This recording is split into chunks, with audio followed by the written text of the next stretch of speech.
Here's an expanded, fully continuous rewrite of the story as a seamless narrative.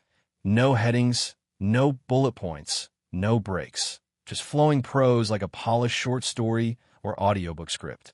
I've kept the dramatic tone, added a bit more vivid detail and emotional depth for immersion, e.g., deeper sensory moments, smoother transitions, expanded inner thoughts, while staying true to the original transcript's events and spirit.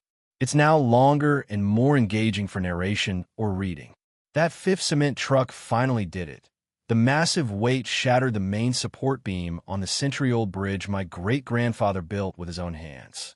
I stood there watching the ancient oak splinter and groan, dust and diesel smoke choking the morning air, while across the creek, in her pristine kitchen window, Deborah Kensington Price, our HOA president, sipped coffee and smiled. She actually smiled, thinking she'd won. Her plan was brutally simple. Send truck after truck over my family's hand-hewn oak bridge until it collapsed under the strain, then invoke her emergency demolition order, force me to sell the creekfront land my family had guarded for 4 generations, and clear the way for whatever luxury development she had in mind. What this corporate lawyer turned suburban tyrant didn't know was that I'm a retired Army Corps of Engineers specialist. I'd spent decades designing structures to withstand far worse than her petty siege. And now, I was about to turn her own corruption into the trap that would dismantle her empire forever. My name is Marcus Thornfield.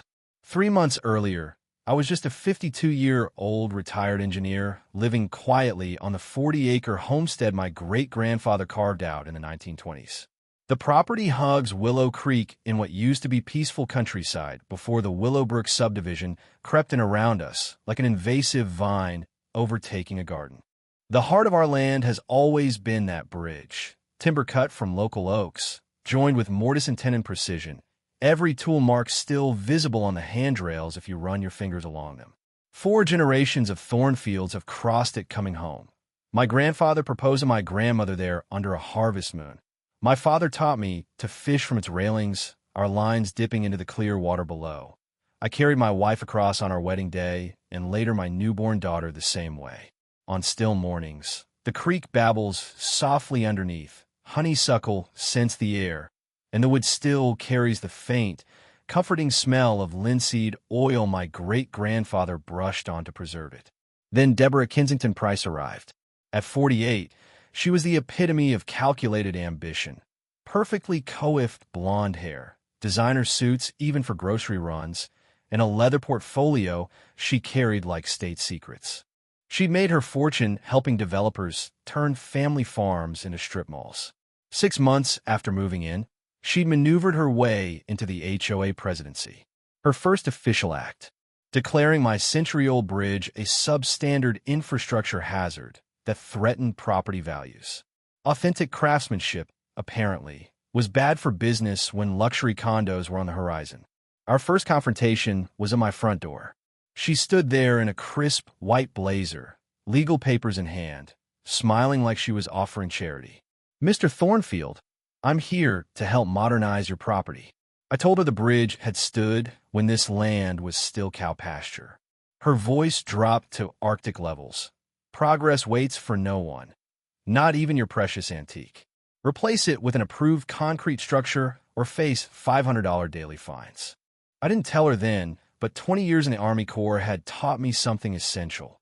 Every structure has weak points, every enemy has vulnerabilities, and every problem has a solution if you collect the right data. When I refused, the cement truck parade started. Suddenly, every construction project in the subdivision routed its 30-ton mixers directly over my bridge. Drivers shrugged apologetically. "HOA-approved route, pal," as the beam screamed in protest with each pass. Stress fractures spiderwebbed through the timber. Diesel exhaust burned my throat. Concrete dust coated everything. Peaceful mornings turned into industrial assault. 3 weeks in, Deborah's brother-in-law, the city building inspector, showed up for an emergency safety evaluation. What were the odds he'd declare the bridge critically unsafe right after the truck campaign? "Immediate danger to public safety," he said flatly. 30 days to demolish, or we'll do it and bill you. That night, I sat on the bridge as my grandfather clock chimed midnight in the house behind me. Honeysuckle still sweetened the air, but diesel lingered underneath like a promise of worse to come. Tracing the weathered handrail, something crystallized. This wasn't about a bridge anymore. This was war, and she'd given me a timeline. Time, the ammunition of planning. 2 weeks later, my daughter Sarah announced her engagement. She wanted the reception in our backyard, the same spot where her grandparents celebrated their golden anniversary. The date was set for the first Saturday in June. 60 guests, catered dinner overlooking the creek.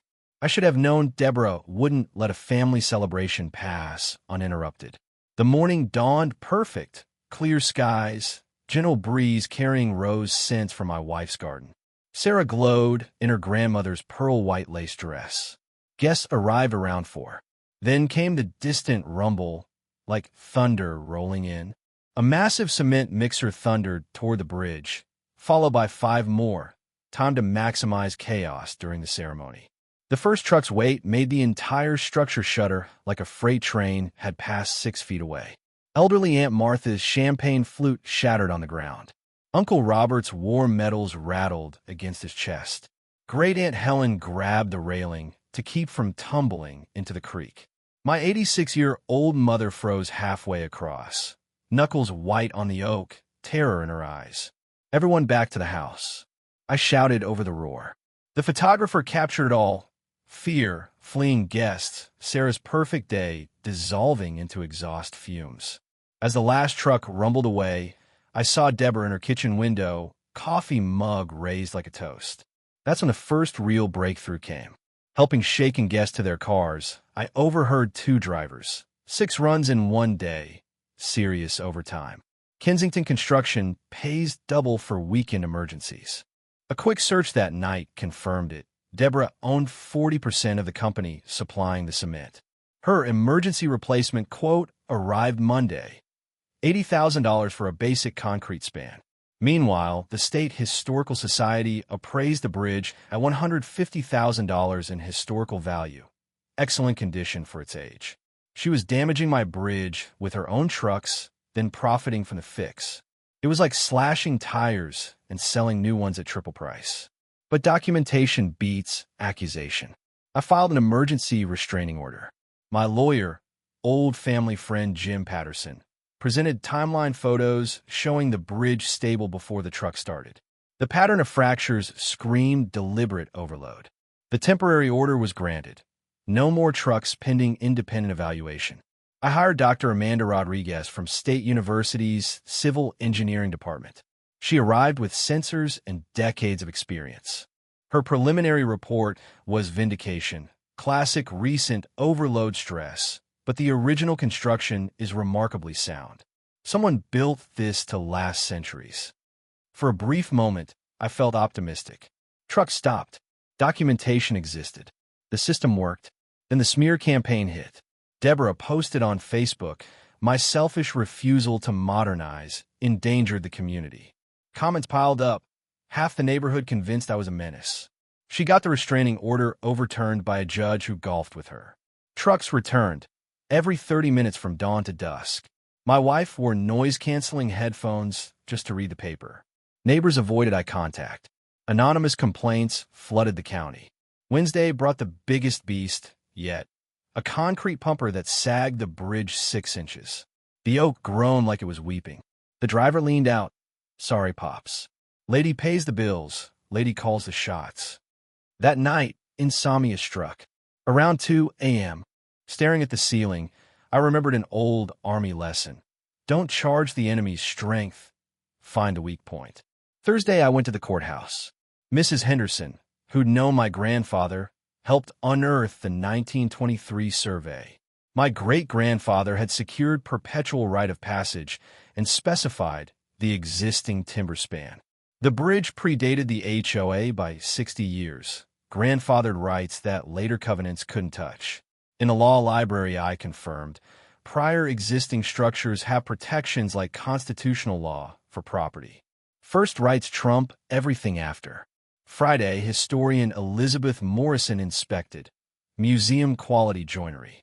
This qualifies for historic designation. Any demolition would now require endless red tape, environmental studies, public hearings.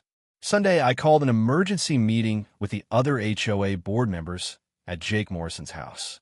Over apple pie, I laid out the 1923 survey like battle plans. What Deborah's telling you about HOA authority. It's wrong, and it could land the board in legal trouble. Faces paled. 3 members quietly distanced themselves from her crusade. But Deborah doubled down. At the Tuesday HOA meeting, standing room only, she spun her public safety narrative with flyers of collapsing bridges, none like mine. She declared my property a commercial operation for occasional deliveries, hit me with $75,000 in retroactive fees, and threatened lien and for sale. When public comment opened, I stood. I connected my laptop to the projector. First slide, 1923 survey. Perpetual rite of passage, existing timber span, 60 years before your HOA. Her smile flickered. Next, historic report. State protection now required. Final slide. Architectural plans for luxury condos on my lot, filed by Kensington Development. Her maiden name, 6 months before she moved in. Bank loans listed my property as collateral. The room went silent. Someone's planned this hostile takeover for 2 years.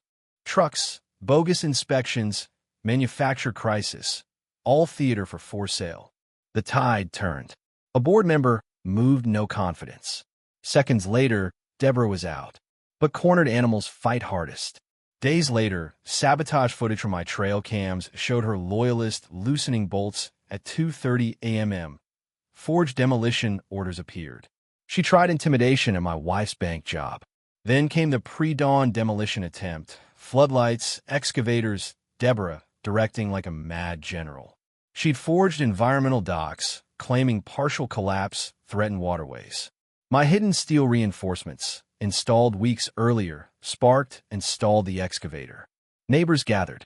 Sheriff arrived. Channel 7 News broadcast live. Apparent destruction of private property under questionable authority. The operator bailed. I'm not going to jail on live TV. Trail cam sabotage played for the crowd. Deborah was red rights. Again. At the town hall that evening, the community center overflowed. I presented the full case.